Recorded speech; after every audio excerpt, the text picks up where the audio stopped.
Ron, before I get into the agenda, could you explain the handouts that you left on for the members this evening? Which handout? You gave a number of handouts I'm up just here. curious, are they They're replacing? relative to the application items. Well, So- one is the minutes that was not distributed, Right. right? And one is the copy of the correspondence that was not in the package, it came by email. Then there are two on the applications, but they were in our package, so why are they being redistributed? They were not in your package. Those were memos that resulted from the TRC review last Oh, Friday. okay. I emailed them They're out. updated. Okay. They're new memos that I sent out earlier this week by email, so you haven't received them on paper yet, so you have them tonight. However, both of those items are being continued All anyway. right, thank you. First item on the agenda is the approval of minutes from the February 13th regular meeting and the special meetings of February 4th and March 6th. The minutes for March 6th were distributed this evening, so please take a couple of minutes to read through those before we vote on them.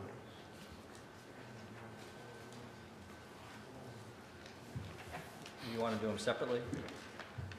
Well, I would like to take them together unless there are issues. Move approval of all the minutes as noted. Second. Motion is made and seconded to approve all of the minutes from the regular meeting of February 13th and the special meetings of February 4th and March 6th. Is there any discussion? All those in favor say aye. Aye. Opposed, nay. Minutes are approved.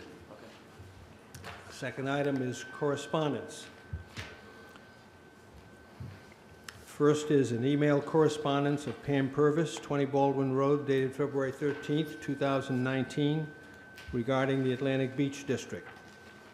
Second correspondence is a memo of the town clerk dated February 20th, 2019, regarding town council referral back to the planning board proposed amendments to subdivision regulations, Article 4, and Appendix A regarding application fees, forms, and checklists. The third item is an email correspondence of Kathleen Kozinski dated March 4th, 2019, regarding concerns with the proposed Brennan Mitchell's Lane subdivision application. And the fourth is an email correspondence of Kevin Kozinski dated March 11th, 2019, regarding the Brennan subdivision. May I have a motion Second. to receive this correspondence? Second. Make the motion? Did. Don't be so hasty. Okay, motion's made and seconded to receive the correspondence. Any discussion? All those in favor say aye. Aye. Opposed, nay. Correspondence is received. The next item has to do with, old business. First is application, Stephen Shelton, Sandra Goward, and Virginia Treherne Thomas for preliminary plan approval of a two-lot minor subdivision of land located at 535 and 527 Tuckerman Avenue, plat 122, lots 129 and 144. Mr. Silva. Good evening, Mr. Chairman. If I might make a suggestion, Matt Lees is here on the Sheldon matter, but I would ask that you hold that until we consider the Brennan matter, because depending upon what happens on my request for a special meeting, it would affect Sheldon. So if we could just postpone that until after we have an All opportunity. right, the next item is public hearing on Prospect Avenue subdivision, Eugene Goldstein applicant. Request for combined preliminary and final plan approval for a proposed 8-lot major subdivision of property fronting on Prospect Avenue. The property is identified as Assessors Plat 121 NW Lot 66A and is located approximately 0.3 miles to the east of the intersection of Prospect Avenue and Aquidneck Avenue. That may be continued, I believe. I have an email correspondence Yeah. from David Martland representing the applicant, agreeing to the continuance. They are still working on revising the plans. I have a motion to continue this to the April 10th meeting. So moved. Second. Motion's made and seconded to continue this to the April 10th meeting. Is there any discussion? All those in favor say aye. Aye. Opposed, nay. That item is continued to the April 10th meeting.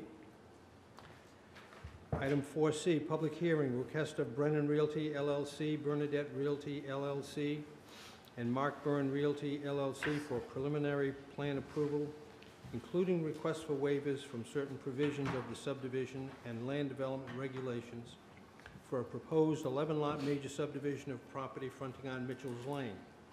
The property is identified as 430 Mitchell's Lane, Assessors Plat 124, lots 13, 14, 14A, 15, and is located approximately 1,300 feet to the north of the intersection of Mitchell's Lane and Fayal Lane. Mr. Silva.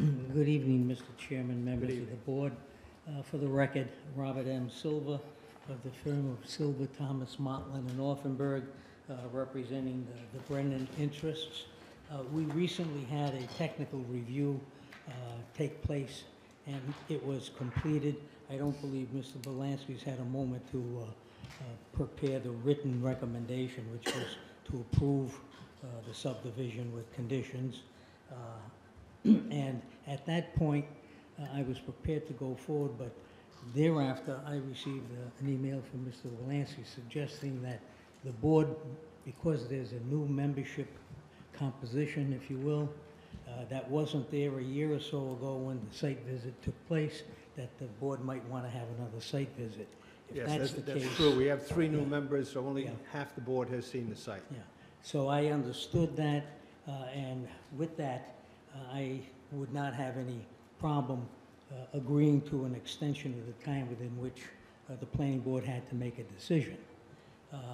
One matter crept into the equation, however. I then noticed that the next meeting would be April the 10th. 10th. My wife, my daughter, and I are going to California for my youngest daughter's engagement. I'll be gone that week, and there's no way I can change that. So I would respectfully ask the board to consider, in light of the fact that we're trying to get the Brennan matter heard, if the board would consider, because if I don't show up on April, this thing gets put over till May, and it would be rather an imposition, if you will, on the experts and Mr. Brennan himself to wait that long. So I was going to suggest the board to consider maybe having a special meeting for this, because I honestly think that if we were to go ahead on the April 10th, if I were here, you'd waste the entire meeting on the Brennan matter, and nothing else could be heard. So I don't think it's inappropriate for me to suggest, would the board consider a special meeting for the Brennan matter on the 3rd of April, the week before? I'd be here, we could start it and hopefully finish it. Well, let me hear comments from the board. I'm disinclined to do that. I understand your problem, but the board meets on a regular basis. We also have an awful lot of other things we're trying to accomplish, and it gets to be a full-time job instead of a part-time volunteer thing. And since this took an extraordinary amount of time from master plan to preliminary plan, I don't see why another month is going to make much difference. That's just my thought. Any other comments, John? I do. Yeah. Yeah. Yes. So I don't have a problem having a special meeting. The 3rd works for me. We do have a supplemental meeting that we've traditionally put on our calendars, at least for planning purposes, our own planning personal purposes, which I believe is set for the 4th Monday of each month. So that's on my calendar anyway. I am available there also. That's the day after Easter, actually. But I'm more inclined to wait until, I would support a special meeting after our regular meeting, the 2 weeks after our regular meeting, which would be on the 24th, or the 22nd of our typically scheduled supplemental meeting. That's what I would support. I don't think it's that egregious to ask for a special meeting. He's right, it will be a long meeting. I'd like to move it along and try to get at least some discussion on it. That's my personal feeling. Mr. Silva, I'm not available on the 3rd of April. So, Then forget it. Then Forget it? I'll just put this over to April 10th and then ask for another continuance from the April 10th meeting to the May meeting. okay, may I have a But motion? keep in mind that when I get on the May meeting, I'm going to take up pretty much your entire calendar. Well, there's the possibility of doing something between the April meeting and the May Well, you meeting. have to decide that now, I think, Yeah, because I'm not going to be that's why- around. That's why I Well, suggested after the. Hold on a second. I mean, you said you wanted to forget the whole thing. If you would like us to look at some dates between the April meeting and the May meeting, Yep, that's fine. I don't want to inconvenience the board. I want to work with the well, board. I mean, I know you're aware that we're dealing with the Atlantic Beach District overlay, which has very high priority. We have two subcommittees who are meeting twice a month already, in addition to our Right. regular meeting and the supplemental meeting. So it's not like we have lots of time in between, but we can try to find something maybe after the April 10th meeting, but before the May meeting. That would be a compromise that I Do could we have to accept. set that date tonight, or can we do a polling? Well, you can continue, for tonight, you can continue it to the April 10th meeting, and then I can do a poll. We can communicate with Mr. Silva in the meantime, and then come April 10th, Okay, you would then Set a date. set the date. special meeting date. so is that okay with you? Surely, you'll have Okay with to, everyone? All right. I'm fine. May I have a motion to continue this item to the April 10th meeting? So moved. Second? Motion's made and seconded to continue the Brennan item to the April 10th meeting. Any discussion? Well, we also need to go on record as scheduling a site visit and pick a date for that. Yes. we yeah, do that's wanna the other set- thing that I wanted to Yes. remind you of. You need a Yes. site visit. And amend the motion to include setting a date for a site visit. So poll the members for a site Okay. visit. Any other discussion? Thank you, Art, for that correction. All those in favor say aye. Aye. Opposed, nay. Motion passes. Thank you, Mr. Silva. Are you going to set a site meeting? Ron will poll the members to set a date for the site Yeah. meeting. Well, just so Ron knows, if he wants to catch me, it has to be before April 8th or after April, I'm sure he will probably check with you before he Yeah, checks with I'll us. be in touch. yeah. All right, thank you. All right, thank you. Mr. Sylvia, do you want to talk about Sheldon? the Shelton item now? Please. Oh, I think we have, let me read the, yeah, read this, oh, go Yeah. ahead, I'm sorry. this is an application of Stephen Shelton, Sandra Gowett, and Virginia Trahern Thomas for preliminary plan approval of a two-lot minor subdivision of land located at 535 and 527 Tuckerman Avenue, plat 122, lots 129 and 144. Mr. Silva. Yes, it's the Sheldon matter. I think I just got an email today from Mr. Wolanski saying there's a technical review committee meeting scheduled for March 29th. Yes. We'll be here for that. And in light of the fact that we haven't set a special meeting, I was going to suggest that if you're going to do that, maybe the Sheldon matter could be added to that agenda as well. I think it just makes sense to continue it to April 10th. Okay, and then we can consider that at the April 10th meeting as well. Yep. Yep. Motion Yeah. made to continue till April 10th. Do I have a second? Second. Motion's made and seconded to continue this item to the April 10th meeting. Is there any discussion? I would just ask if opposing counsel is okay with that. Just if there's any comment you want to make. Yeah, Matthew Lee is representing Jeremiah and Lorna Schaefer, trustees who are owners of 553 Tuckerman Avenue, which is adjacent to the Shelton property. We have no objection to the continuance to April 10th. I assume that'll be for scheduling purposes only at that point, however, just because of the... No, I don't want to go there. I might have someone from my office show up if I can convince the client that I should not be there. Okay. Yeah, then we have no objection, as long as Mr. Silva is agreeing to the extension of the time, but within which the planning That's board wants. the other point. I was going to say that if Ron needs it, I'll put on the record now that I have no problem consenting to the extension of time on that matter, Sheldon's matter, within which period of time the board has to make a decision. So that gets you to April 10th. April 10th, yes. Any other discussion?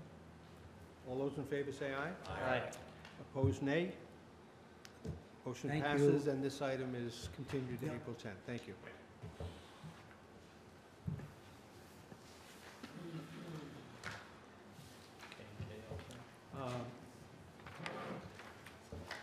yes. I'd like to move to item 5A next, public hearing, development plan review of an application by K&K Beach Club LLC for proposed development of a ground-mounted solar photovoltaic installation located on a portion of the property identified as Tax Assessor's Lot 55 on Plat 106, which fronts on West Main Road, Browns Lane, Corporate Place, and Vanacek Avenue. Mr. Silva. I believe that matter has been requested through an email correspondence for a continuance. It's not completed with some of the redesigned features that have been asked to be considered. So you would like to consider that, continue it to the April 10th meeting? Yes, April 10th. I'd like to have a motion to continue that to the April 10th meeting and set a date for a site visit. So moved. Second. Motion's made and seconded. Is there any discussion? All those in favor say aye. Aye. Opposed, nay. Motion passes. Thank you. I'm not sure whether Ron needs a consent for the extension of the time? No. We don't? Okay.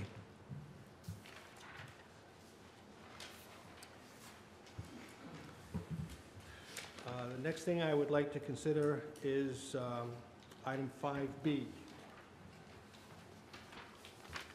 Item 5B is a review of the proposed 2020 to 2024 Middletown Capital Improvement Program and recommendation to the Town Council regarding consistency with the Middletown Comprehensive Community Plan. This is an item that we deal with every year. I just want to remind the board members that as you went through these items, you may have thought of many questions you could ask about the budget items, but we are dealing only with the consistency with the comprehensive plan. Save all your other questions for another forum. Okay. Okay, any comments on these items? No comments. May I have a motion to recommend to the town council that the planning board has found all of these requests to be consistent with the comprehensive plan? So moved. Second. Motion is made and seconded. Is there any discussion? All those in favor say aye. Aye. Opposed, nay. Motion passes. Now we will go to item 4D.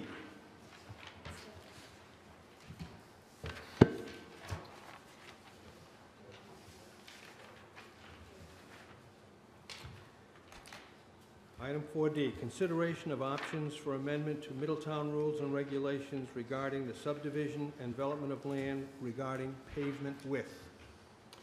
And as board members know, Kevin has been working diligently on a proposal. So I wonder if you could give some background to bring the new members up to speed, and then we can have our discussion. Yeah. The planning board asked the planning department to look into possibly creating narrower road width regulations in the subdivision regulations because the planning board was finding that developers were regularly coming before the board and asking for a reduction in width on the existing regulation of 26 feet down to 24 or 22 feet, and they wanted to streamline the process so that developers wouldn't need to, ask for that every time one of their plans came before the board. The reasons that you would want to reduce the widths of the road are one, that it's less expensive for developers to pave narrower roads, less expensive for the town's DOT, DPW to have to maintain them. Narrower roads are generally safer for pedestrians, as the crossings across the road are shorter and car speed is reduced. And the third is that you reduce the amount of stormwater runoff that's generated by the road by reducing the amount of impervious surface. Something that you do want to keep in mind when you're looking at road width is that you can't go too narrow because emergency vehicles need to be able to operate on the roads, and the minimum road width in the fire code is 20 feet from curb to curb. When we started this process, we looked at a number of different methods for how you can regulate road width, and we saw three that popped up frequently. One was in a one-size-fits-all approach. That's what Middletown currently has, where our typical right-of-way is always 50 feet, and our pavement width is always 26 feet, 2 12-foot travel lanes, and 1 foot curb, a 1 foot curb on each side. The second way that you could do it is to define the roadway types. So you could define them, say, as arterials, collectors, local roads, private roads, and then set widths that kind of get narrower as the amount of traffic on the street decreases. And the third way that we saw towns in Rhode Island doing it was to regulate width by requiring different road widths for major subdivisions versus minor subdivisions. Barrington and Little Compton are two examples of that. If we just want to kind of go through the packet here, the next page is just a picture of what our typical current right-of-way profile looks like. So you can see that even though our typical road width is 26 feet right now, that really translates to 24 feet of lane space because 2 feet of curbs is included in that number. So you end up with a 1 foot curb, a 12-foot lane, a 12-foot lane, and a 1 foot curb. On page 3, you can see the recommended road widths that the planning department's come up with after comparing our road widths with other road widths from different towns in Rhode Island and some technical standards and design guidelines. We chose to break the road widths down into different classes of roads. So we have an arterial road, an industrial, commercial road, a collector, a local road, and then a local low traffic local road, and a private road.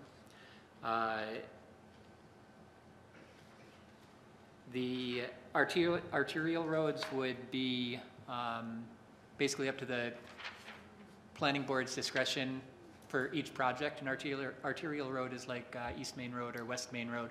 So the chances that that kind of large street is built is small and rare. So in that case, the planning board would review that case on its merits and Aren't the arterial roads mostly state highways? yeah, So aren't they Right. under the control of DOT?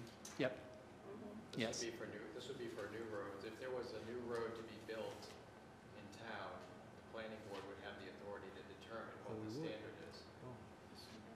So that's a good question to kind of put the brakes on a little bit here. I understand the definition, and you mentioned standards, Kevin. And when we get proposals for roads and development and whatnot, these classifications of the different types of roads, the 6 different types of roads, who is the arbiter, I guess, or the person or the standard that we can say? I mean, it's clearly sometimes an arterial road is an arterial road, a local road is local, private is private. But what about the gray areas? I mean, you can say the planning board has that ability, but I would prefer to have more standards. You know, so I guess what I'm getting at is maybe having our consulting engineer give us some guidelines on that, if we're gonna go this route. I'm not necessarily convinced we need to go this, to the other end of the spectrum. I thought the discussion started with the pavement width, which I originally was opposed to, but after hearing why to reduce the subdivision standard local roads down the 2 feet that we originally discussed, I've become in favor of it. But that's kind of where it began and ended for me. Now we're talking about something kind of going to the other end of the spectrum and classifying all roads, all potential roads. It seems to be on the other extreme of where at least I want to go at this point. Well, Well, remember, one option we have is to just leave things as they are and deal with everything on a case-by-case basis. Yep, but I get the point of, I understand the point of reducing the subdivision roads in your typical local road down to 24. I understand, or 22, I'm sorry, 22. I'm in favor of that. I think the other stuff needs a little more work, at least in my eyes, but maybe you can Sure. continue or... Well, I think we've already kind of gone partway down this road, but the reality is the planning board is in all likelihood in the foreseeable future only going to be dealing with local roads and below. There are no arterials Right. being built. Collector roads, again, those are the Green End Avenue, Valley Road. Again, probably not going to see Um, those. Right. So it's really the local roads that we're talking about where you might be considering whether it's in a subdivision. In almost all cases, it's going to be a subdivision or some kind of a commercial development where a new road is being built. And those are all going to be either local, low traffic. And I mean, we have private on here, but the town doesn't permit private roads. So it's really the local roads that we're talking about. So I think it goes back to what Paul just suggested. That's an option for the board too, is to leave the regulation as is, which is the 26-foot road pavement for new roads, and then on a case-by-case basis, as you have been doing, consider requests for modifications or waivers, I guess, for the construction of the road to be less than 26 feet wide.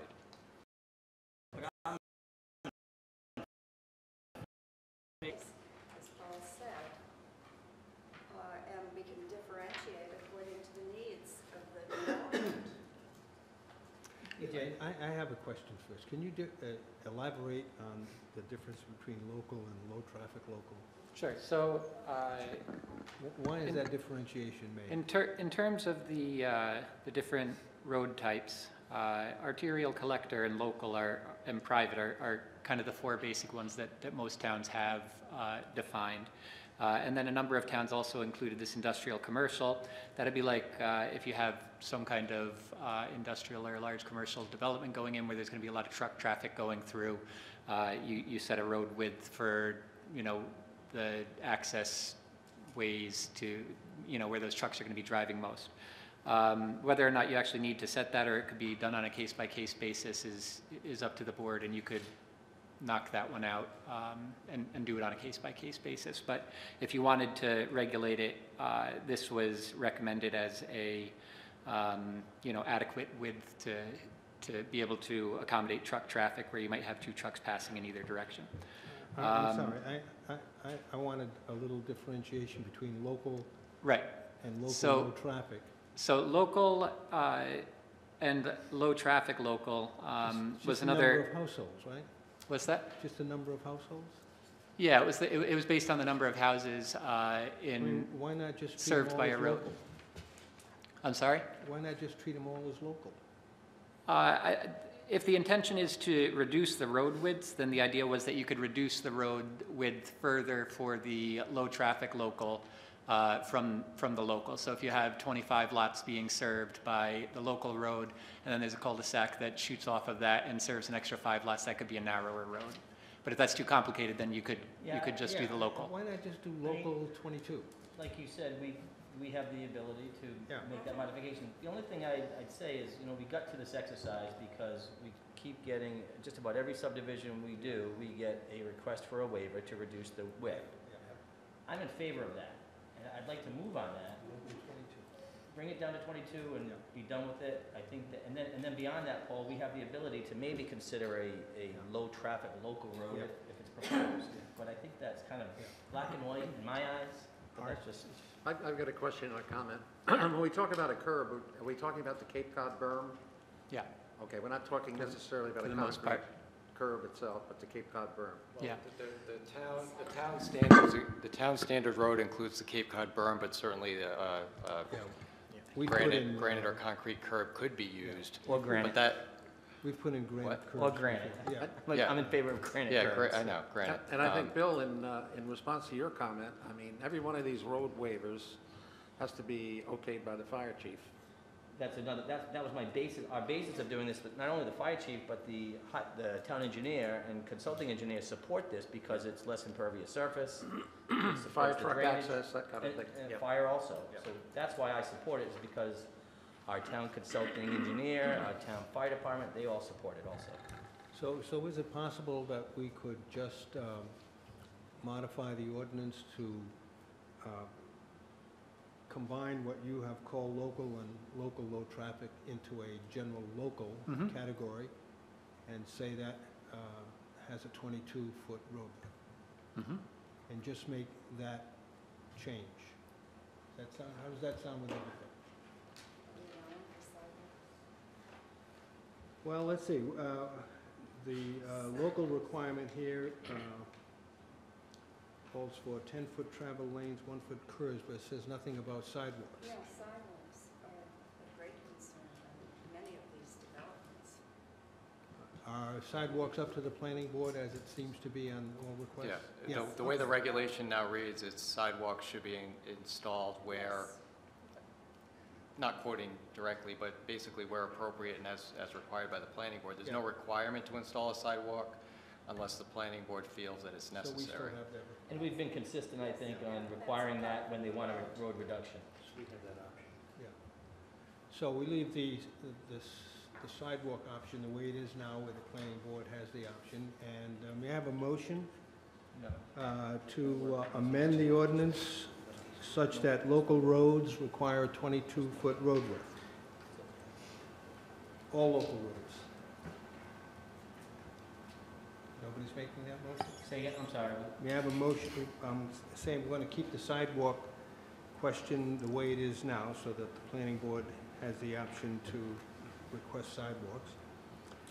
And may I have a motion to amend the ordinance such that all local roads require a 22-foot road? I'll make that motion, and just to clarify, it's a simple change in our rules and regs. It's going to change from 26 to 22. Correct. That's it's simple, it's just the number So- that's getting changed. So what we need to do, I know you're aware of this, a public hearing that has to be held in order to modify the regulations. So you're not approving the change tonight. I think what you're suggesting is proceed to the public hearing with that proposed change. Sounds good. That would be my motion. Okay. Is there a second? Second. Motion's made and seconded to move to a public hearing to change the roadway width for local roads to 22 feet. Is there any discussion? Just want to say thank you to Kevin for doing the work to Yeah. bring us Yes. here. It was very comprehensive, which helped make the decision. Thank you. Do we have included in that the sidewalk requirement? Yes? The planning board still has the authority to require or not require a sidewalk. Paul, can I, Does the With greater the- plan have any impact on the width of the road? if the road widths are reduced to 22 feet, it sounds like the sidewalk requirement is usually, or a sidewalk is usually mandated, Bill said, if the roads are narrowed. But if you reduce the roads to 22 feet, and the developer no longer has to ask for that waiver, then it may not, there may not be as obvious a point to then request the That's a good point. sidewalk. So it may be So worth maybe we could thinking about. modify the motion to have a 22-foot road with at least one sidewalk. Yeah, we can, if you like, we can work on strengthening the language of that section of the regulations I'll regarding sidewalks. modify my motion to include that language, yes. Okay. The seconder- Is there any, Hold on, Does does the width- the seconder affect that comment, is that? We did second. Yeah. does the grade of the road have any impact on the width as far as the engineering specs go? That's not something that I saw when I was researching other regulations, that the grade would make it wider or narrower. Wouldn't require a wider road or anything like that in certain situations? That's not how the other regulations were written. Okay. Any other discussion? The only other, my Yeah, go only ahead. other comment on sidewalks is I support concrete sidewalks. I know our town engineer, for good reason, probably suggests, allows for asphalt, but I support concrete. We had that discussion, and that was put to bed pretty quickly, that it's going to remain concrete, Thank you. yes. Any other comments? All those in favor of the motion say aye.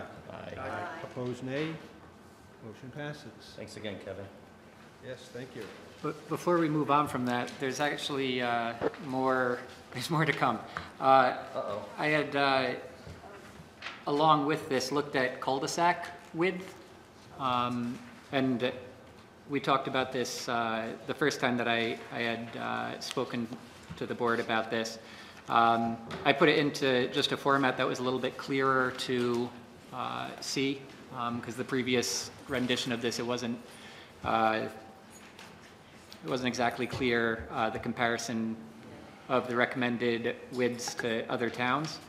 So this is something that we can either look through tonight and talk about at a future meeting, or if you wanted to take a look at this offline and then talk about it at a future meeting, we could do that as well. But the idea was, again, just to reduce impervious surface in the cul-de-sacs by reducing the required radius of the cul-de-sac.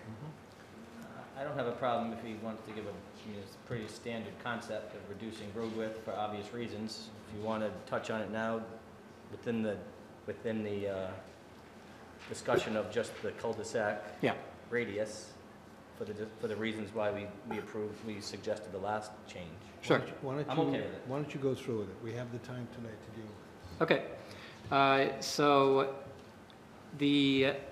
again, the reason that you would be thinking about reducing the width of your cul-de-sacs is to reduce stormwater runoff and reduce costs for developers in the town to maintain the roads once they take over them. And also, when you have the kind of wider stretches of pavement in your neighborhood, it's not necessarily the most attractive place to have that. So currently, Middletown has a right-of-way radius of 50 feet and a pavement radius of 45 feet. Below that, I just did some quick calculations of what the impervious surface looks like at what we currently have versus what the reduced pavement has, and the differences were pretty significant. At 45 feet of pavement width, you had 6,300 square feet of impervious surface. And if you go to 35 feet, 10 feet less radius, then you reduce that impervious surface by about 40%. And just for a reference, 30 feet, which is 5 feet less than that 35, which is what I recommended, was 35. 30 feet is what the AASHTO manual, it's a civil engineering manual on like roadway design, recommends for passenger car zones, or says it's the common minimum for passenger car zones. So you can reduce your impervious surface by about 40% if you reduce the radius from what we have now by 10 feet. So you'd be going from a 90-foot cul-de-sac to a 70-foot. Then there are cul-de-sacs with landscape islands. Right now, I don't think we have any regulation for that. So right now, we don't have any regulation for that. But other towns do. Some require it. Some say if you're going to do it, it has to be like this. Generally speaking, in terms of the impervious surface, again, if you have a 40-foot outer radius and then about a 20-foot radius inner island, then you reduce the stormwater by 37%. So the point is the savings in stormwater and amount that you'd actually be paving from a cost perspective are pretty significant. Are these reduced dimensions okay for emergency vehicles? Yes, yeah. I mean, any kind of change like that, I It would have to be approved by the fire fire department. department. Yeah, And, I would imagine that the town engineer and consulting engineer would like it for the same reasons why they like the reduced road width. right. Anyway. Yeah, I think we would Fire's certainly key, though. run anything like this before the fire department, but yeah, these are, the cul-de-sac recommendations are kind of within the range of what other towns have. And also, again, that AASHTO manual includes similar road widths to this with, or cul-de-sac widths to this for emergency vehicles. So I don't foresee it being a problem with our fire department. I like it. Do you want to talk about the hammerhead? Yeah, so the hammerhead is really just a, it's a temporary turnaround, really. So if you have a road that you foresee being a, that you would drive through to another development in the future, once that parcel is developed, you could put the hammerhead in instead. Or if the road is very short, like 200 feet, and it's not serving a lot of people, you put the hammerhead instead of a cul-de-sac. And it turns out to be, again, reduced stormwater runoff. And these standards are almost exactly the same across all towns, is this 10, 60, 20, 20 in terms of right-of-way, road length, road width, and the entry curve. So that's what the hammerhead is about.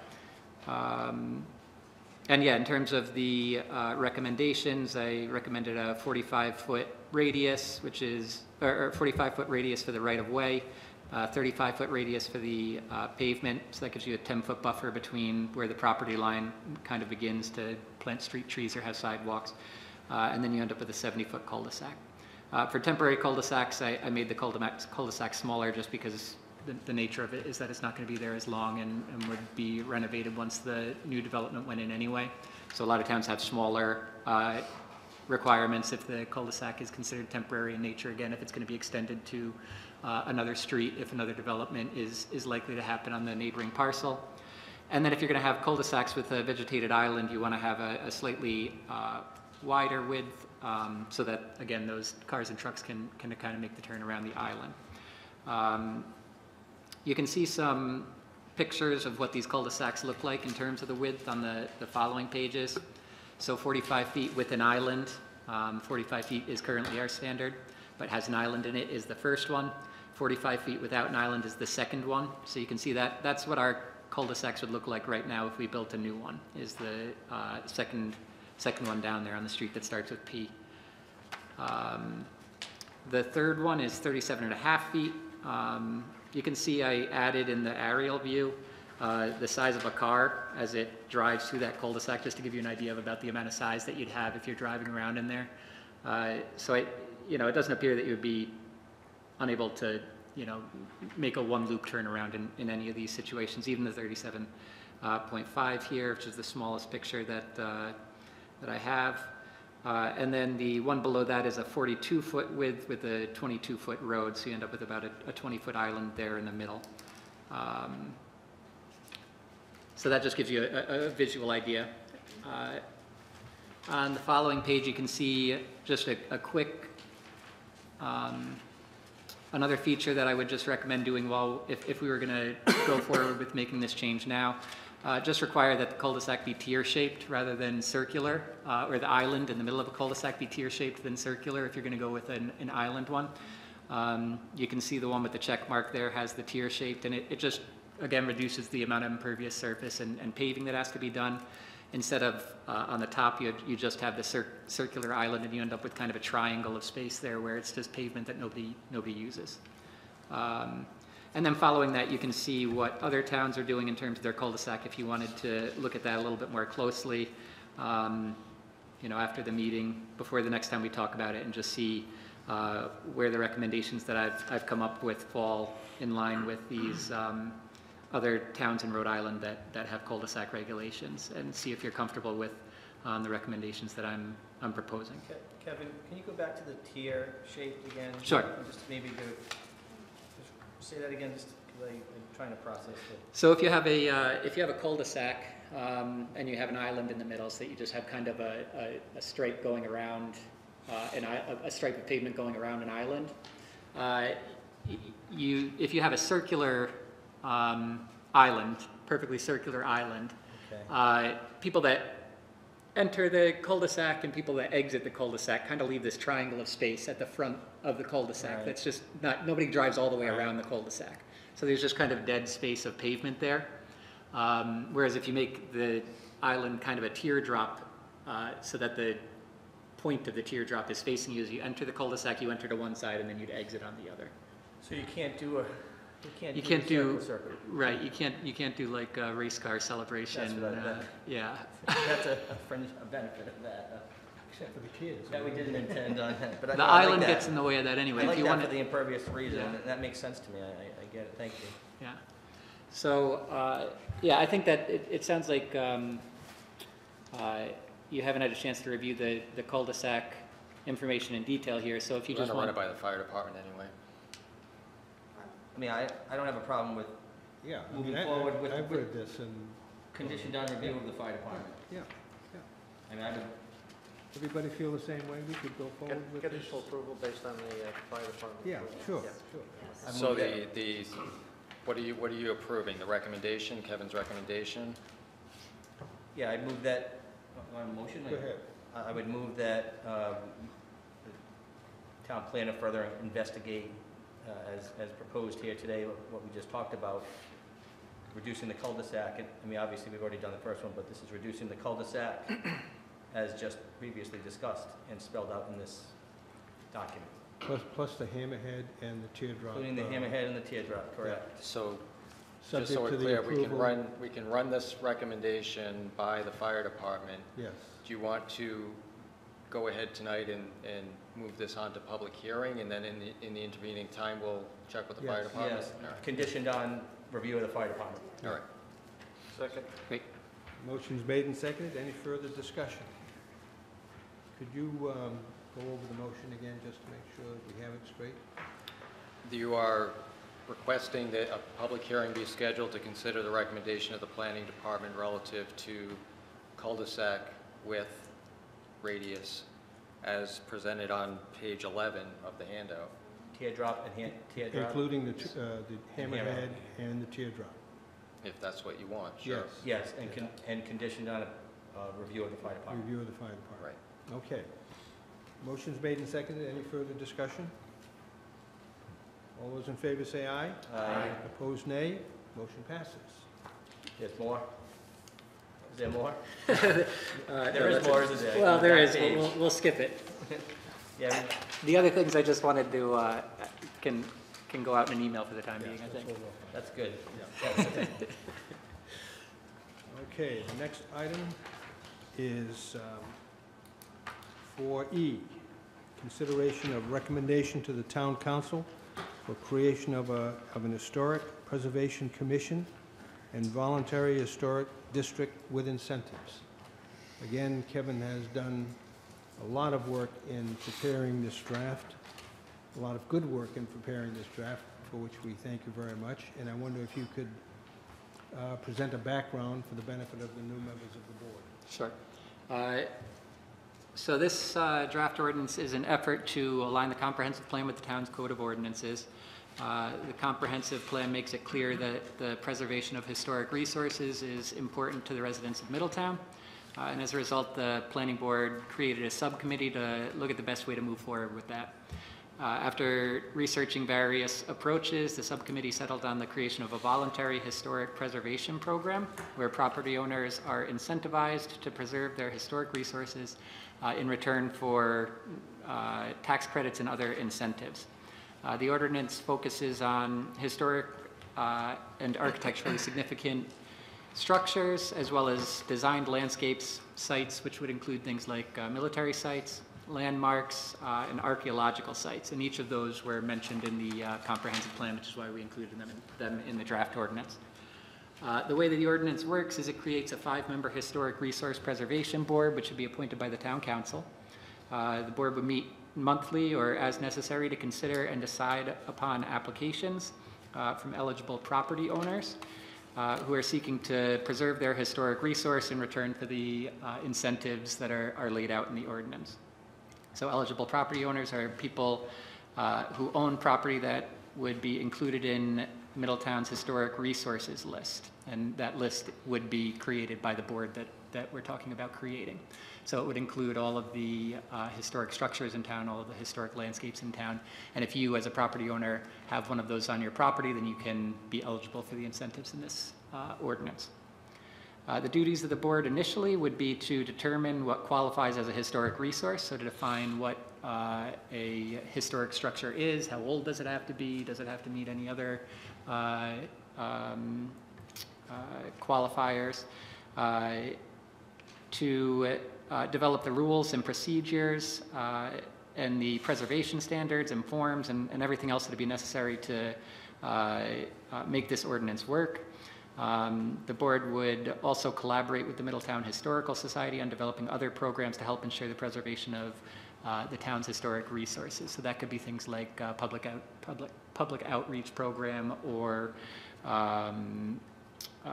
there was note that the board may be able to work with the Middletown Historical Society on preserving kind of archival material like documents and things like that. So they could, in addition to just running this incentive program, they could also kind of be a broader body to liaison between the town and historic preservation organizations to preserve resources in town. In an ongoing basis, the board would maintain the inventory of historic resources that they had created based on the definitions that they initially created for things like historic structures and historic sites, to make sure that that list is always up to date. They would provide advisory opinions to town staff and boards where appropriate. They'd implement those non-incentive based programs like the public outreach programs that they may create with the Middletown Historical Society. And they would, of course, be looking at applications for incentives and kind of making decisions on those, yay or nay. The incentives that we came up with were, first, an annual tax exemption. This incentive would allow eligible homeowners, so again, homeowners that are included on this, this list of historic resources in Middletown, eligible homeowners could receive an annual 10% property tax reduction for entering into a contract with the town that requires them to maintain the historic nature of their historic resource for 10 years. Any work done to the exterior of the house during that time must comply with the Department of the Interior's historic preservation standards. So the U.S. Department of the Interior has a manual on how to do historic preservation acceptably, and that would be the standard that we'd be using. If a property owner broke the contract by, say, putting on an addition that was not historically appropriate in nature, then the town would end the contract and recoup the property taxes that it had lost since the beginning of the contract term. So that's one incentive. The second incentive would be a rehabilitation property tax credit. This would allow eligible property owners that are going to make a renovation on their home in a historically appropriate fashion. It would allow them to apply to receive a one-time property tax deduction equal to 10% of the cost of the project. So what that would be like is if you're putting on, maybe you're replacing a window, a couple of windows on the front of your house, and you're going to be replacing them in kind with the right kind of windows. You'd come to the board, you'd say, I'm going to be spending $2,000 on this project. And the board would approve it and say, okay, yeah, this is historically appropriate. You would get a $200 tax credit on that $2,000 project on that year's property taxes. So that's how that one works. Both of those are capped at a certain amount based on the median. The first one is based on the median home price, and so none of these get too outrageous in terms of how high the tax exemption would get. Zoning code relief is the third incentive that we'd offer. This one is being reviewed by the town solicitor, and I'll follow up with him to see how he's progressing on that. But the idea is that the Historic Preservation Board could make a recommendation to the zoning board to grant zoning code relief for a project where the Historic Preservation Board deems that the relief would help maintain a historic property. So maybe a building height zoning issue is going to be the difference between a historic building being able to be saved by a developer, or it's not going to work and it's going to get demolished and we're going to put up a new building. The Historic Preservation Board would be able to make that recommendation to the zoning board, then the zoning board would take that into consideration when they were considering a variance or a special use permit or whatever the case may be. Again, the solicitor is looking into what exactly would be possible in terms of offering zoning code relief, and I'll follow up with him on that. And the fourth and final incentive that we have included at the moment is a density bonus, and this one is more for developers, whereas the first two are for property owners. The third one could be for either. This one's primarily for developers that are doing a land development project where they're going to be developing a number of units in a subdivision, or creating a land development plan. The idea is that a developer that chooses to rehabilitate a structure, a historic structure, in an appropriate fashion and includes it as part of their overall land development plan will receive a 1 dwelling density bonus. So the idea is if you're putting in a 10-unit subdivision and there's a historic farmhouse on the property that you're developing, if you agree to renovate and rehabilitate that farmhouse to the standards set by the board, then you'll gain 1 dwelling unit in terms of the number that you can develop. You'd actually be able to develop 11 units on that property, 10 new units and then the 1 renovated unit. So it would create a financial incentive for the developer who would then be able to sell another unit at the end of the project. So that's kind of the broad brush overview of what the draft says. In terms of where we were last time and what I've done since, there were just a number of kind of minor issues that you guys had asked me to go back and make changes to. So I removed the planning board as a required member of the board. The Middletown Historical Society is going to be a required member of the board unless the Middletown Historical Society is unable to comply with that. I eliminated the term historic district from the document because we felt that that would create maybe bad will towards this and give people the wrong idea about what exactly it is based on what our neighboring communities have in place for historic districts, whereas this is more of a voluntary incentive program.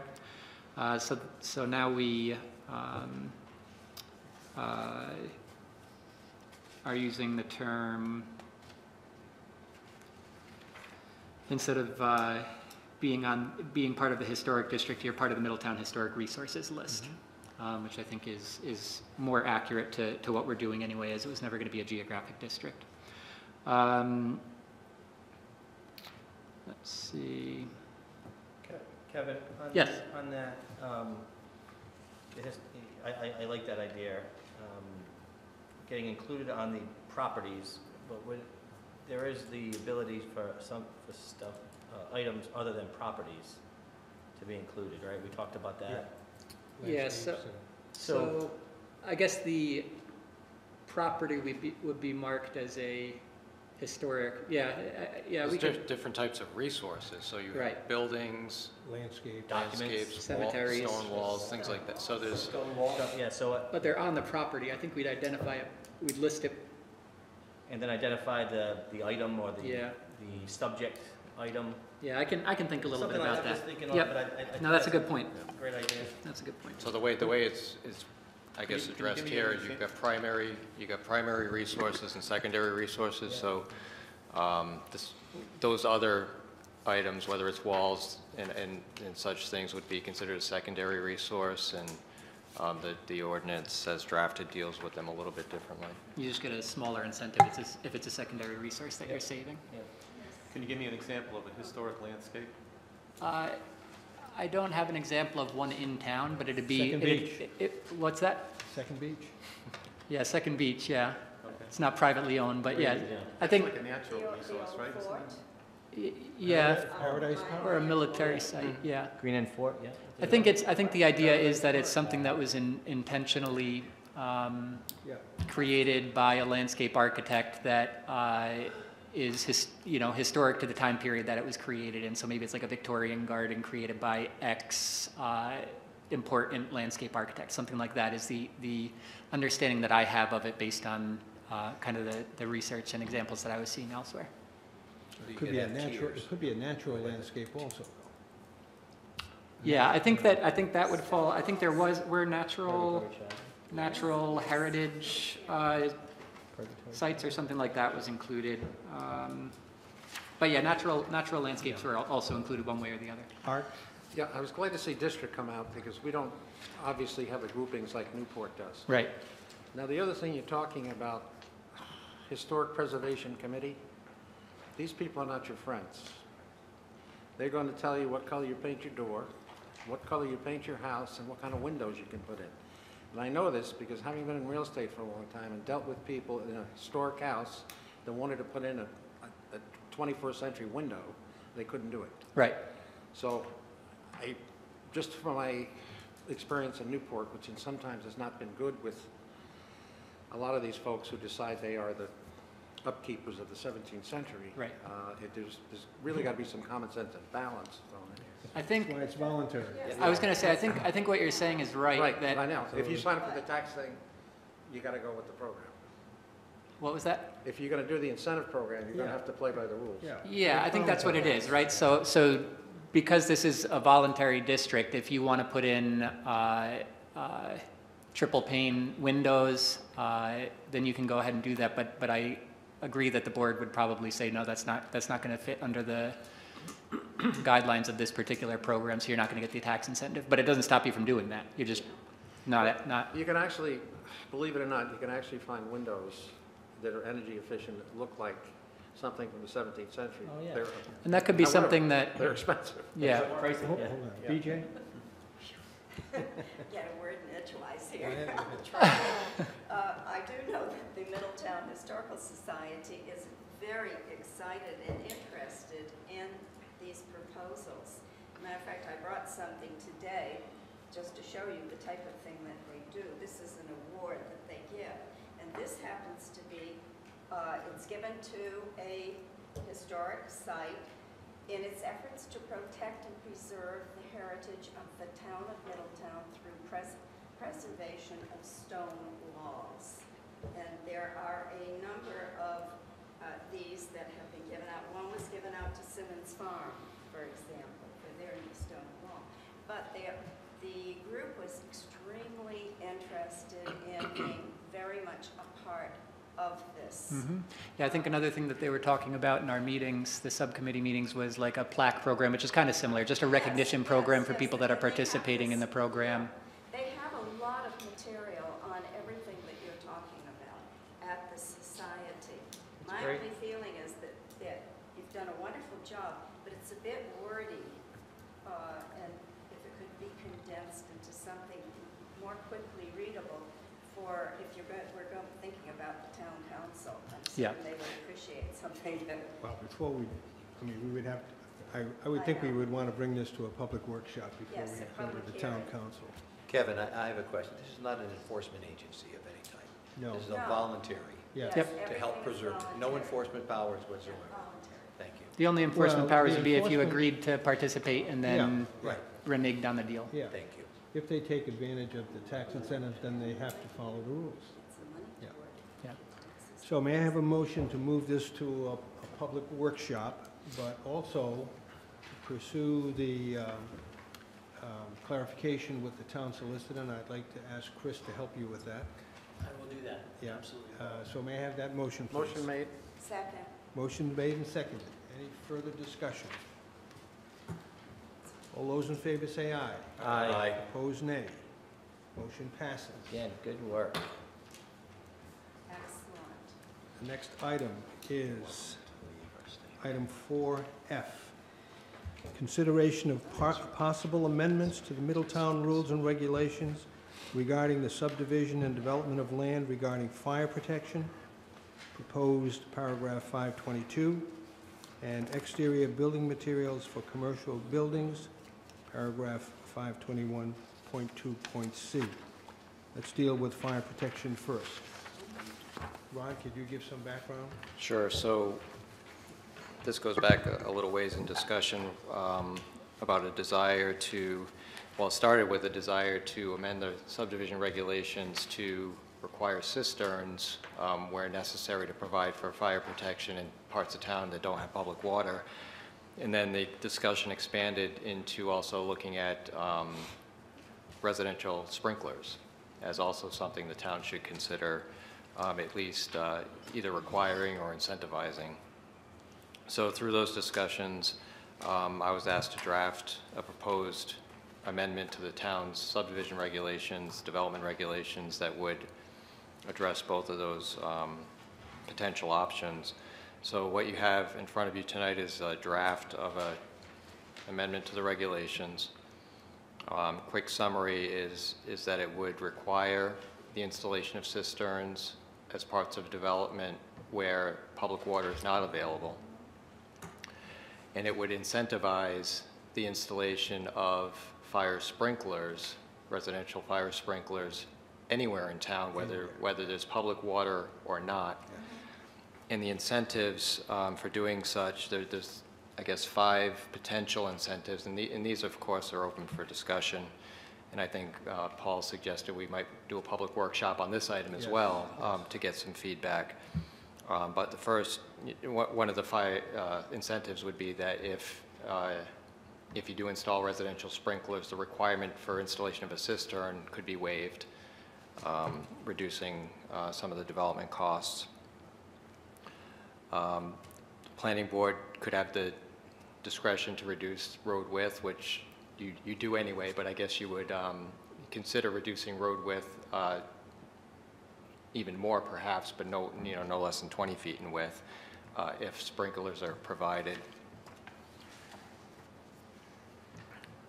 The maximum length of dead-end streets could be extended, again, if sprinklers are included.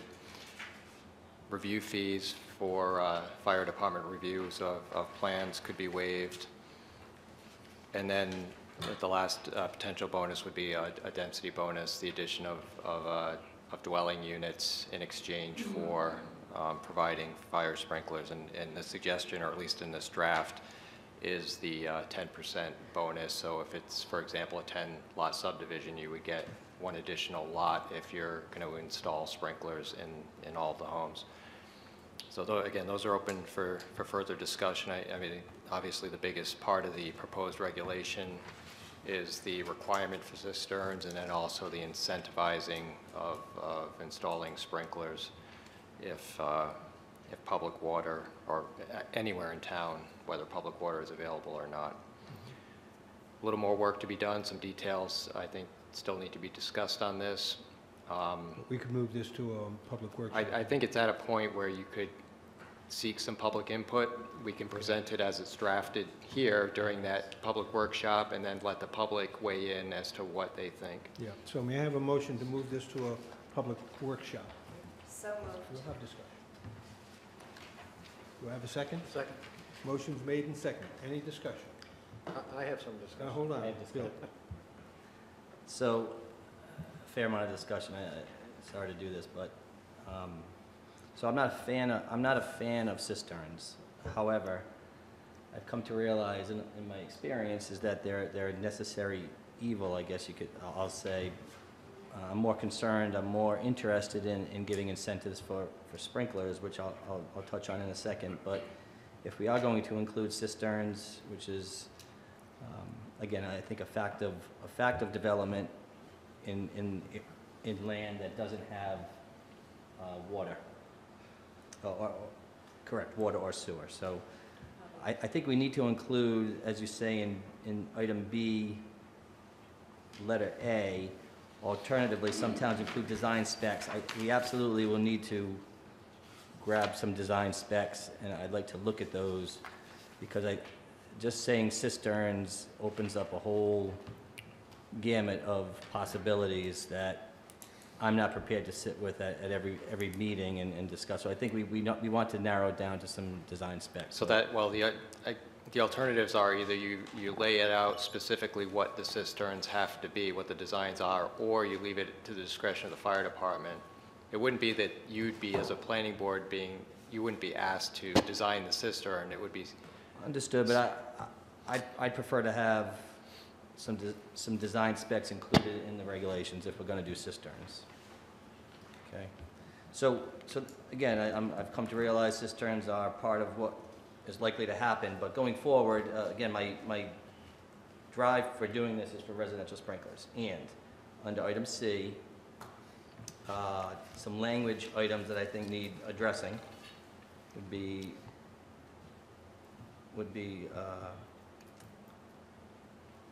sentence number 2 begins, sprinklers must be installed in accordance with applicable codes. I think we need to include the Rhode Island State Building Code as language there to be clear and specific.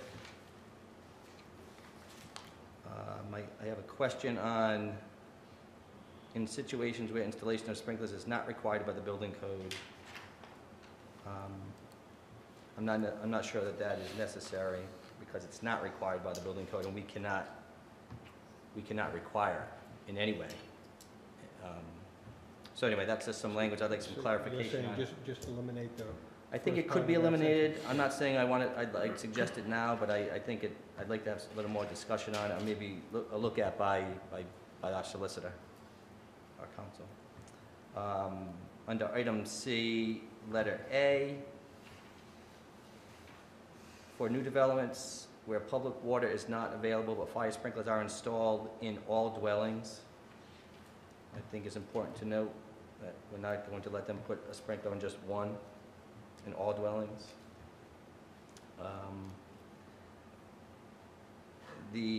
At the discretion, reduce the minimum required pave. I understand that, and I think we want to include here, I'm inclined to want to offer an incentive to reduce the length of the roadway, and I think we need to put a number on it. I think we need to put a number on, whether it's a percentage number or, but I'd like to give some type of a number at that point. I'm not exactly sure what number would work at this point, but something that I think needs to be included.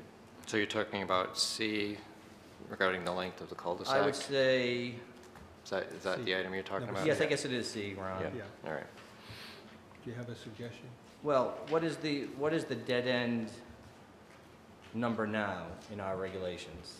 I'm not sure. So we need to I'll look look at at that. Is that, it yeah. 600 feet or whatever it is? I think we need to look at a specific reduction, percentage-wise, or just a number. Something to look at. Let's see. Item D is really where I'm at. And then one additional item. I agree that the plan review fee shall be waived for any residential structure. The fire department plan review, I think the building department plan review fees, and frankly, I think we should allow for a elimination of the permit fee. For that particular, it's a mechanical permit, it's a small fee, but I think it's an incentive that we're waiving the plan review fees, and I think permit fees also should be waived. Building permit fees?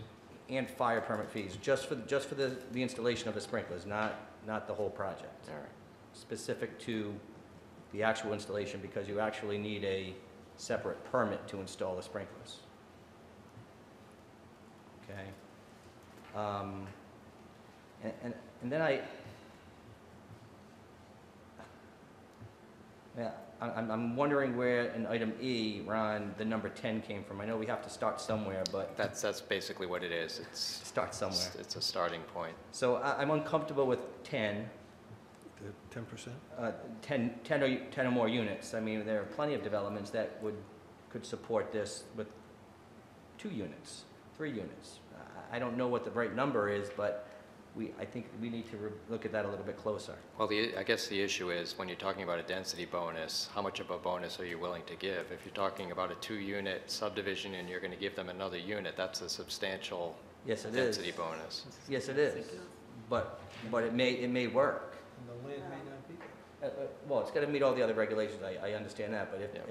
and then that goes without saying. Any kind of additional unit bonus that we're giving them still has to comply with the other regulations. Well, yeah, so the only place I think that this actually works, it would be in a conservation subdivision where you've actually got some leeway to allow additional units. If you've got a conventional subdivision that's got the minimum lot size of whatever the only underlying zoning is, there's really no opportunity to give a bonus if they also have to comply with the zoning Yeah, it's requirement. just the land isn't theirs. So we may have to, so maybe a zoning ordinance amendment may have to coincide with this also. So I'm big on incentives. I think that unit incentive is the driving factor. So you would like to see additional lots included with appropriate and reasonable zoning changes if necessary. Perfect. Yes, appropriate and reasonable zoning. And if that means looking at the zoning ordinance and making proposed amendments to that to allow for this, so be it. Yep. It may be a hard sell, but it's still, again, if we're talking about life safety, fire safety, residential sprinklers, we have to give the builder, the developer, the incentive to want to do it. And that unit is, I think, the biggest incentive we can give. Frankly, the second, so I know you've made a note of that, the second biggest incentive and the last item on my list here is impact fees. I think there should be a reduction in the impact fees that are still left over. I know we still have some impact fees, and I think we should consider giving incentives on the impact fees because it does theoretically reduce our need for services if we have residential sprinklers. Theoretically, fire sprinklers don't require fire apparatus to be available X amount of time. So I think we should put that on our list also. You all set? I'm all set, thank you. Art? Pretty passionate about this if you didn't. If you didn't. Well, I want to be consistent and go on the record once again. We are a planning board, and I say that people that don't have running water in this town, what happens when their well fails? What happens is they can't live in that house. And I've been pushing unsuccessfully for a long time to somehow get water to the east side of this town. And I just think of that. So if it fails and that water's not guaranteed to run forever, that's a problem. I don't know how to insert this in the conversation. And the other, The cisterns are full and residential sprinklers require a tank that's full. A tank that's full, that's what it's getting into. So- That's how you insert The it. water is there. the water's there for the fire, but it's not there for the drinking. Yeah, yeah. Okay. That's a different Yeah. form. Different argument. Yeah, Since we're on water, I thought I'd throw that in. yeah. And I've been throwing it in as long as I can remember. I know it, that's okay. That's okay. Any other comment? All right, may I have a motion? There's to- already a motion on the floor, so all of this discussion has been under That's right. discussion. Motion to So move this to a public hearing, the motion was, amended to include the changes that Bill put we forward. can draft some changes. And again, it's all open for discussion. Absolutely. Yeah. Yeah. Just wanted to get my that thoughts out okay with there. I'm everyone? good with that, Yes. thank you. All right, any further discussion? All those in favor say aye. Aye. Opposed, nay. Motion passes. Now we will deal with the proposed amendments for exterior building materials for commercial buildings. Ron, could So you- we had a little bit of a discussion about this at the last meeting, and the draft that you have in front of you, as we talked about last time, transfers some of the authority and discretion over the approval of synthetic materials that mimic natural materials to staff rather than the planning board. And the reason this came forward as a suggestion was similar to the road width issue, is that you oftentimes, in really almost every commercial application, you're getting requests for waivers for exterior building materials to allow for a developer or builder to use a material that's mimics the natural material but is more resilient and able to withstand weathering and reduce the maintenance costs. So because those waivers are granted continually, the suggestion was, well, why don't we look at the regulation and see if there's an opportunity to revise the regulation to allow these things. So that's what you have in front of you. As the conversation was going at the last meeting, I think there might have been some unease about not allowing the planning board the ability to review those requests on a case-by-case basis and turning it over to the staff. So I think that's kind of where we ended at the last meeting, is with that discussion of how much authority do you wish to retain versus transferring to the staff. Comments? Well, I think I'd be more comfortable keeping it where it is. We continually have this discussion, particularly now in the Atlantic Beach Master District, about achieving whatever the New England look is. And I don't know, I think we've done a pretty good job on an individual basis of kind of sorting that stuff out. I don't see why we should not continue to do that. Any other comments? A clarification, can you give me an example of, say an area where natural materials are required, for certain types of looks, in the area or in the town? So all commercial development is required, according to the regulations, to use natural exterior building materials. So wood siding or brick or stone are allowed as siding materials. What we often see is on a commercial building, you'll have a product that it's called hardy plank, which is a sort of a cement fiber board, which once it's painted, you wouldn't know if it's wood or not. So we see that quite a bit. We also see occasionally some higher quality vinyl siding that comes into for approval. So those are the types of materials that aren't allowed under the regulations except for getting a waiver from the planning board. So that's why we're having this discussion. Does the planning board want to retain that authority to review the materials on a case-by-case basis or allow the staff to do it? I'll just, from my perspective, as we were talking about it last time, I was getting more uneasy the longer the conversation was going, because we were started, talking about, well, the applicant's going to provide samples, and you'll review the samples. Well, why would the staff have the authority to review a sample of vinyl siding and make a decision as to whether or not it meets the intent of the regulations? That's really something a board should be doing. So that. Yes, and we've done that before. I mean, we've done this in the past. We've reviewed all the various things that have been brought to us as far as siding for buildings and banks and McDonald's and some of those. And I think we should keep them. I agree with Art, and I agree with you, BJ. I think we should keep it with us, respectfully, Ron. But I missed the last meeting, apologies for that, but we're still looking to make some changes to allow for those materials, right? Well, I think if you want to leave it as is, there's no need to change the regulation, because it's already worded such that. And they still have to come in anyway, so. They have to come in anyway, and having it, I guess, more broadly worded allows for any alternative materials that we're not familiar with, or new materials that might come out. So I don't know that we'd want to specify specific materials that are acceptable at this point. I would leave it more open-ended. So I get the sense of the board to be that we should leave it the way it is. I'm assuming you don't need a motion for that. Just leave it the way it is. Why don't you make a motion just so we. All right. Before we, all right, may I have a motion to reject this proposed change and leave the selection of materials for commercial facilities as is? Motion made? Do I have- Motion is made and seconded. Is there any discussion?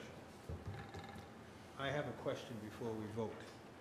Just for my own benefit, this sentence in C2, the last sentence, consistency with this requirement shall be determined by the building zoning official in consultation with the administrative officer. Who was the administrative officer? You are. Yep. If this were going forward, why wouldn't it be the other way around?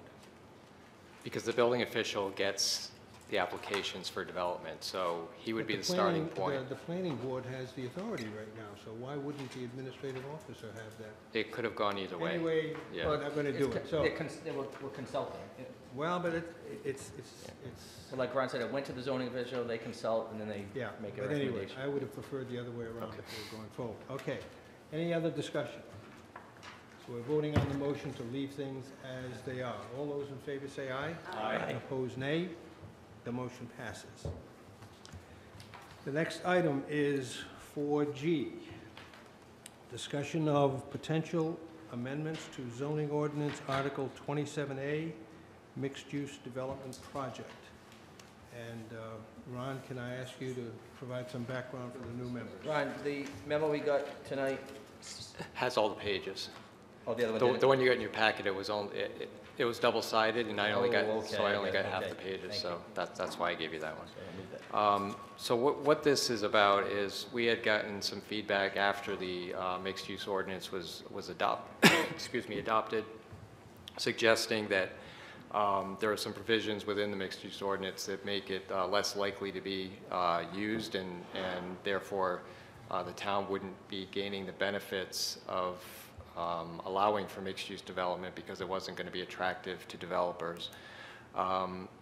There were some suggestions made by a local attorney for things that the board might want to look at or reconsider, have some more discussion on as possible amendments to the ordinance to make it less onerous, more attractive to potential developers. Paul and I met with this attorney and basically went through the entire ordinance with the suggestions that were being made. So what you have in this draft in the yellow highlight are those areas that were identified as perhaps needing some additional discussion. We certainly don't have, at least I don't have, I don't know about Paul, but I don't have any particular feeling on these items yet. I think there's some discussion that needs to occur on each of these items as to whether they need to be changed, and if so, how.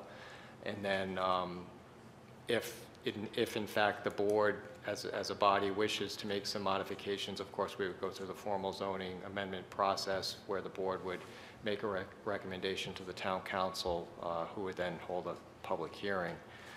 So what you have is, again, part of a very early discussion about potential changes, and then it's really on your plate tonight to decide if you want to proceed. I should point out that this local attorney came forward on his own to say that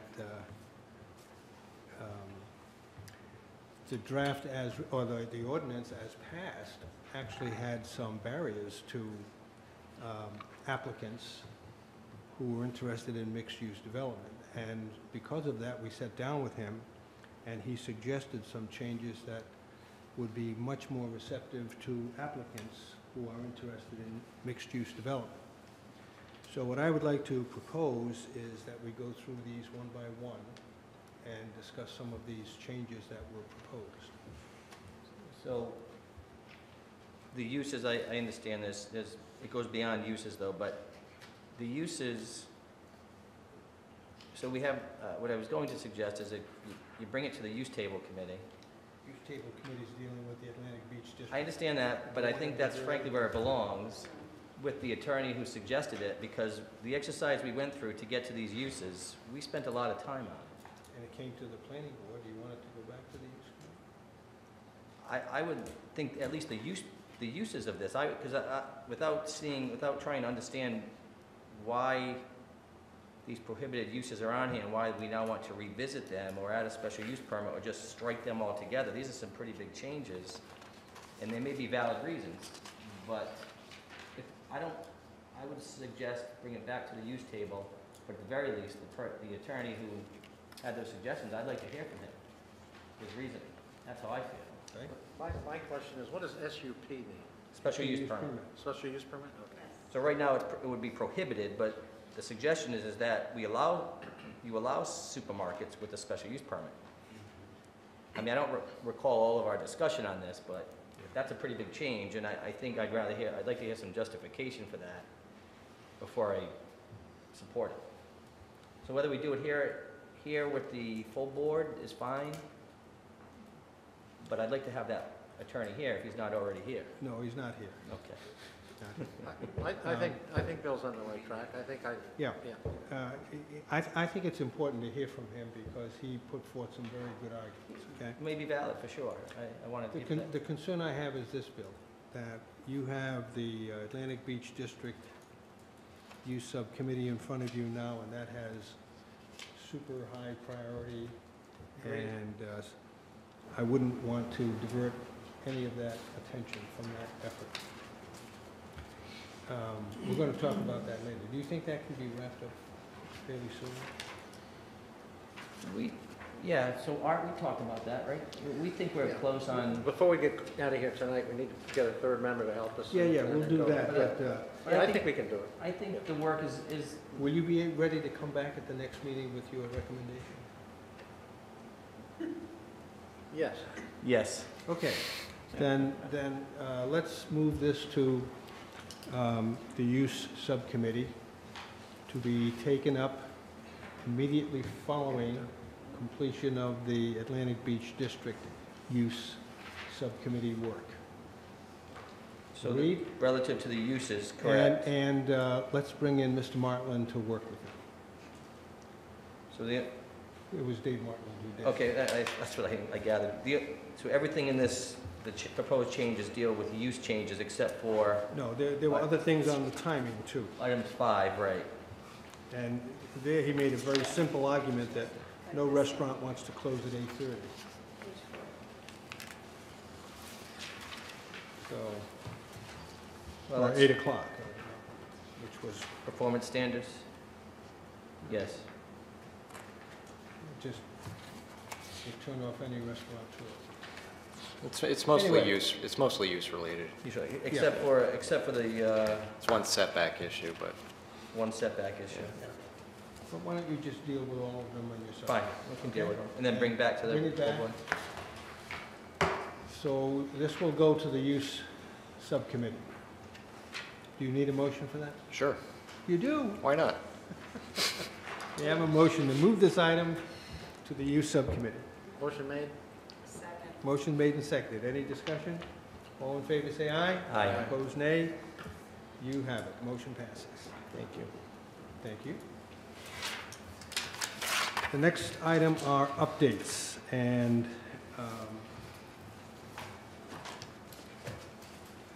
under this item, we will talk about the two subcommittees that are working on the Atlantic Beach District. And the first thing that I want to do is appoint, now that we have more members on the planning board, appoint another member to each committee. For the use committee, which right now is chaired by Bill, Art works on it. I understand, John, you're interested in working with them, so John, you will be appointed to that committee. And the Dimension and Design Committee, which is currently chaired by BJ, has BJ, myself, and Michael. I wonder if you would be willing to serve on that subcommittee. Along with that, I would like to request that you doodle the subcommittees and set up, try to set up 2 meetings before, for each subcommittee before the next meeting, in case 2 meetings are necessary. Okay, I'll do my Okay. best. Good. All right, do you want to go down the rundown on that project updates list? I don't know that it's necessary. I guess if Everybody ready? if there's any questions, like, Anybody have any questions on the project update list?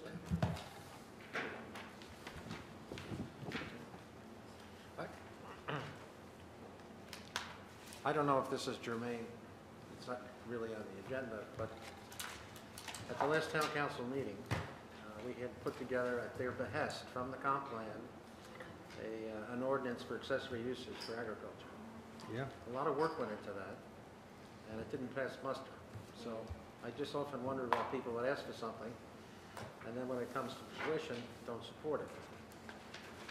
They not only asked for it, but they asked for it under a priority listing. Yeah.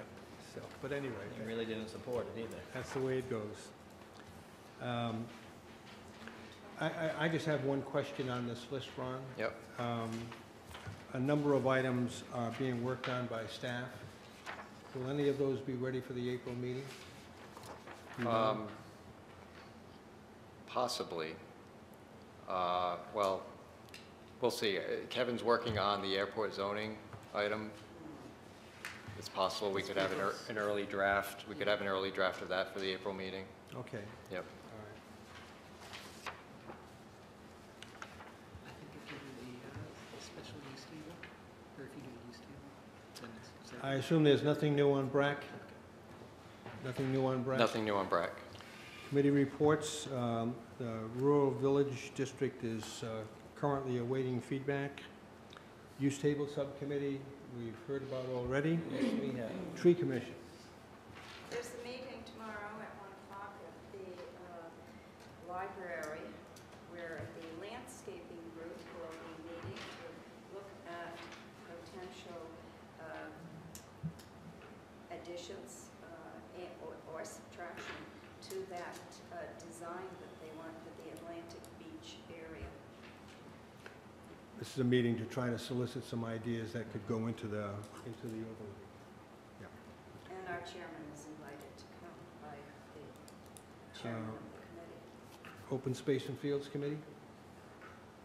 I missed the last meeting, I was not there. But although I am in contact with a couple of the members, and there's really nothing at this point pertinent to what. Would we have full membership? Rotate off? It's up to you. You let me know. Yeah, okay. Conservation Commission, I guess that's on hold. Do we not have a member? Our member is currently Not a member. applying to be reinstated. So let's wait till next meeting. So I've got to add one more. Yeah. I now represent the town from the planning board on AAPC, and I have two things to tell you. This Friday from 8 till about That's 4 the days. Quidnick Island Planning Commission. Quidnick Island Planning Commission has putting on a housing seminar over at CCRI. You need a ticket to get in, but that's no big deal. I think it'll be useful in terms of looking at some of the things that have been difficult for us, including affordable housing, not only for old people, but for young people. Friday? Saturday, Yes, I have. Friday. Friday. Friday, CCRI? Yeah, You can register online for that, I think Yeah, you already you can. did. 8 o'clock. Okay. The second thing is that What is that again? it's a housing Workshop? seminar, workshop, that kind of thing, yeah. Okay, thank you.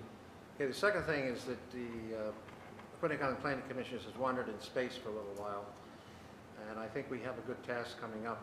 We review the comp plan every 10 years and our other documents, and what I suggested to John Shea, the director, is we need an update on the West Side Master Plan. So we're going to update the West Side Master Plan to include two other things, traffic and economic development, which I think are useful add-ons. So that'll be, hopefully have a product almost as valuable as the first one. Okay, Ron, can we add the AIPC to that list of Yep. things? Go ahead. Yes, I have an announcement on March 18th at the library at 5:30. PBS will be holding a meeting because PBS wants to do Middletown in one of their Our Town series. And they're very eager to get people to come to tell stories and the history of Middletown. And it will be aired September 5th, I do believe. So they recommended that we take a view on, they've done Bristol, the last one was Charlestown. So if you get a chance to see it, it'll give you an idea of what they want to do on Middletown. So this is wonderful for our community. Yes. So I think everyone should know about it. Well said. We have a regular meeting scheduled for April 10th, and you're going to be, There'll be other meetings coming, I'm yes. sure we're going to have several other meetings the rest of the month, yes. Any other business to come before the board? We have a motion to adjourn. Oh. Chairman, just to make sure, there was an item, I might have missed it, the development plan review for K&K Beach LLC, the solar array, was that continued? That was Yes. continued, Okay. yep. Continued with a site visit planned. But was the site visit date set? or is- Not yet. He's- Ron is going to Okay, thank you. poll the members to set a date.